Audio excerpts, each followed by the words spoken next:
نستذكر اليوم جميع شهداء مجزرة شنغال، حيث تعرض الشعب اليزيدي إلى فرمان جديد من أجل القضاء عليهم، وذلك من خلال هجوم إرهابي لداعش، والتي حُكت خيوطها وسياستها ضمن مؤامرة مخططة من قبل القوى الإقليمية، وعلى رأسها دولة الاحتلال التركي، وتعرضها لسلسلة من الإبادات على مدى القرون. وشهدت أكثر من 74 فرمانا للإبادة سالت من خلالها دماء الأبرياء من شعبنا، لا لشيء، وإنما فقط كونهم يرمزون إلى أصالة الكرد وأصالة كردستان.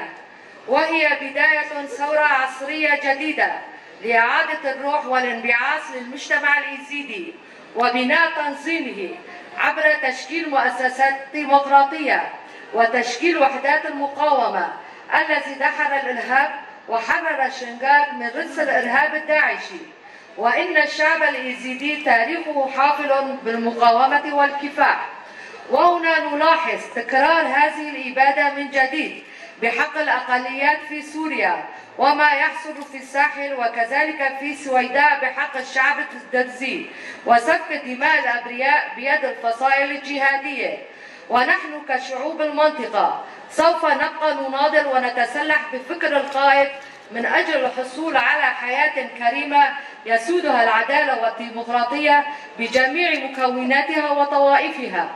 ونناشد المجتمع الدولي وعلى رأسه مجلس الأمن وأمم متحدة والمنظمات المهتمة بحماية الأقليات الأثنية والدينية والقيام بواجباتهم الإنسانية والأخلاقية لحماية إرادة مرتكبيها. وهذا ما يشجع دولة الاحتلال التركي في توسع احتلاله لمناطقنا وارتكاب المزيد من المجازر البشعة بحق الشعوب في المنطقة. اتحاد المرأة اليزيدية حرر 2/8/2025.